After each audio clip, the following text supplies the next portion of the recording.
1, il est 8h18. L'interview politique d'Europe 1, Jean-Pierre Elkabbach, vous recevez ce matin Luc Châtel, ancien ministre de l'Éducation et conseiller de Nicolas Sarkozy à l'UMP. Messieurs, c'est à vous. On peut se demander si être conseiller de Nicolas Sarkozy, c'est être réduit au silence. C'est bien que vous parliez avec nous. Bienvenue Luc Châtel, bonjour. Bonjour Jean-Pierre Elkabbach. Sur l'école, est-ce que Bruno Le Maire engage tout l'UMP ? Bruno Le Maire fait des propositions qui s'inspirent des travaux que nous avions menés, notamment dans le cadre du projet de 2012, et qui montrent que nous avons une vision radicalement opposée à celle du gouvernement. Oui, mais est-ce qu'il engage tout l'UMP ? Mais nous allons avoir un débat sur notre projet pour 2017. Est-ce qu'il engage tout l'UMP ? Je vous réponds. Nous allons avoir un débat entre nous sur le projet de 2017. Bruno Le Maire apporte sa contribution. Elle va dans la bonne direction. Elle défend nos valeurs. Nos valeurs, c'est quoi ? Il est donc le porte-parole de lui-même. Mais, mais écoutez, les responsables politiques doivent porter des convictions, des idées, des projets au sein de leur famille politique. Je ne vais pas reprocher à Bruno Le Maire d'avoir des idées et un projet sur le collège. Non, nous en avons besoin. On a plutôt besoin de plus de projets et d'idées que pas assez. On aurait aimé entendre les projets de l'ancien ministre de l'Éducation nationale et qui avait plutôt une bonne réputation. Mais Bruno Le Maire a été le premier UMP à mener la fronde et entraîner avec lui des élus UMP centristes. Est-ce que ça veut dire qu'il a réussi à imposer son leadership, au moins sur ce terrain ? Jean-Pierre Elkabbach, la question, c'est pas de savoir qui fait quoi, personnalisé. La question est que nous avons comment on dit embarras en UMP, dans le langage nous avons une vraie différence de vision entre ce que nous propose le gouvernement et notre philosophie de l'éducation. Et d'ailleurs, ce n'est pas une question droite-gauche, Jean-Pierre Elkabbach. Est-ce que Jacques Lang, est-ce que, par exemple, quand on voit aujourd'hui un certain nombre de personnalités de gauche, Jean-Pierre Chevènement, qui conteste cette idée défendue par le gouvernement. En fait, c'est deux visions de l'éducation. D'un côté, il y a une vision que nous défendons, qui est celle de l'excellence et du mérite. De l'autre, il y a une vision qui est celle de l'égalitarisme ou de l'uniformisation. Pardon, voilà. Vous n'avez pas entendu hier Najat Vallaud-Belkacem qui dit exactement le contraire, ou qui défend l'excellence, etc. Et ce matin, dans Libération, Manuel Valls soutient la réforme qui, dit-il, doit se faire. Mais votre réforme de l'UMP. Non, la réforme de l'UMP, elle est où ? Non, attendez, Jean-Pierre Elkabbach, c'est sérieux. Nous avons sur la table une réforme portée par le gouvernement. Voilà. Moi, je veux bien que Mme Belkacem fasse des discours. Ce que je regarde, ce sont les actes. Elle expliquait hier qu'elle avait dû se battre face à des rumeurs. Si ça n'était que des rumeurs, elle n'aurait pas eu à commencer à faire marche arrière sur l'enseignement du latin. Est-ce qu'on peut vous dire voit bien qu'elle est prise entre deux feux. Nous n'avons jamais cessé de débusquer les mensonges et de revenir aux faits en lisant les textes. On peut continuer ensemble alors, Jean-Pierre Elkabbach ? Oui, parce que le latin était jusqu'ici une option, il ne disparaissait pas. Sur l'histoire, par exemple sur l'islam, on avait dit que l'islam était obligatoire, ce qui est vrai, et que les autres matières, la chrétienté, etc., disparaîtraient. Vous savez qui a confirmé l'enseignement obligatoire qui a été décidé, comme le rappelait tout à l'heure notre ami, en 1957, vous savez qui ? Vous savez qui ? L'un de nos prédécesseurs. Qui l'a confirmé ? Georges Pompidou, Premier ministre du général de Gaulle. C'est pas mal, ça ? Mais très bien. Oui, c'est donc une continuité. Oui, mais c'est une continuité. Mais si vous voulez, quand on passe en option l'enseignement des Lumières, ça n'est pas une continuité. Quand on considère que les classes bilingues, ça ne doit plus exister, ça n'est pas une continuité.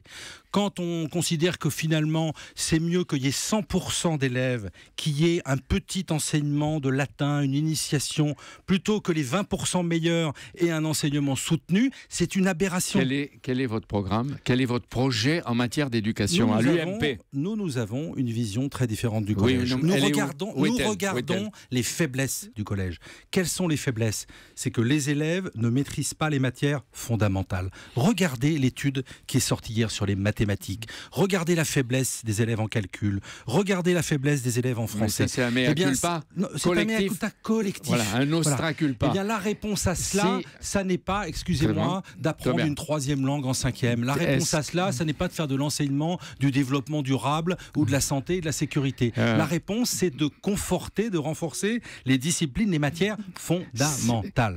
Voilà. Et c'est de faire de la personnalisation, c'est-à-dire un soutien individualisé. C'est ce qui va se faire avec l'accompagnement. Moi, je lis les textes. Oui, sauf que vous, Jean-Pierre Elkabbach, vous aimez regarder le détail. Regardez le détail. L'accompagnement personnalisé, il va être pour tout le monde. Ce gouvernement aime faire tout pareil pour tout le monde. Et pourquoi? Pourquoi pas pour tous? Non, parce que nous pensons, qu'il faut faire davantage pour les élèves qui ont de grandes difficultés. Avançons. Ce gouvernement veut faire de l'égalitarisme, surtout qu'il n'y ait pas une tête qui dépasse. On veut envoyer tout le monde à l'excellence.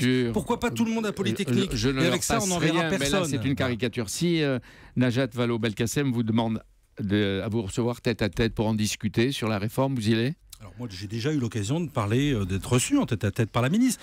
Le sujet n'est pas donc vous dites la discussion. Mais bien sûr, je suis prêt à discuter. Est-ce que l'UMP va se joindre demain aux manifestations et défilés des 7 syndicats d'enseignants sur 9 qui sont en grève? La réponse est non. Le parti UMP ne se joindra pas à la manifestation. Ensuite, qu'il y ait des personnalités, s'il y a des parlementaires, des élus, ils font ce qu'ils veulent. Le SNES disait hier matin ici qu'il ne voulait pas de la droite dans la manif. Mais vous n'y allez pas, c'est ce qu'il veut. Si en 2017, l'alternance vous reconduit au pouvoir, est-ce que vous maintenez la loi de refondation de l'école qui inclut les réformes du collège et des programmes ou vous l'abrogez? Naturellement, nous modifierons, nous changerons cette réforme, nous abrogerons cette réforme. La réforme du collège, ça n'est pas une loi, donc il n'y a pas besoin de l'abroger. Mais nous avons une vision très différente. Nous pensons qu'il faut conforter les matières fondamentales. Nous pensons qu'il faut revenir à une pré-professionnalisation. C'est-à-dire, la solution, c'est quoi? Il faut une solution pour chaque élève. Il ne faut pas tout le monde pareil. Il faut donc qu'au collège, on soit capable de faire découvrir des matières différentes, comme par exemple un enseignement pré-professionnel à partir de 14 ans. Ce gouvernement a supprimé l'apprentissage à 14 ans. Nous pensons qu'il faut dès 14 ans, pour les élèves qui le souhaitent, commencer à avoir un enseignement pré-professionnel. 20% d'autonomie pour les collèges, c'est bien? Ça va dans la bonne direction. Je le dis clairement. Les pouvoirs des chefs d'établissement renforcés, c'est bien? Ça va dans la bonne direction, mais c'est contradictoire avec l'abrogation de la mesure que j'avais prise, qui consistait dans les 300 collèges les plus difficiles à avoir une autonomie totale pour les chefs d'établissement. Voilà, donc ce gouvernement est plein de contradictions. Le Conseil supérieur des programmes a jusqu'à le mois de septembre-octobre pour rendre une copie qui devrait être plus claire et définitive. Et là, on les regardera et on les allumera s'il le faut. Mais la consultation continue. La réforme n'est ni faite, ni prête. Ni à faire, oui. Moi, ça, c'est vous qui le dites. Les élèves qui commenceront en 2016, ils sortiront de leur scolarité en 2023. Est-ce que vous croyez qu'à ce moment-là, il faut qu'ils parlent seulement le latin, le grec, l'allemand, l'anglais, qui serait indispensable, mais vous ne croyez pas qu'ils devraient apprendre l'espagnol, le russe, le chinois, l'arabe, Oui, mais attendez, Jean-Pierre Elkabbach, est-ce que vous pensez que c'est parce qu'en 5e, on va apprendre une deuxième langue vivante, apprendre de manière éparse une deuxième langue vivante, alors qu'on ne maîtrise déjà pas bien le français? Est-ce que vous pensez que c'est la réponse au problème du collège aujourd'hui? Non.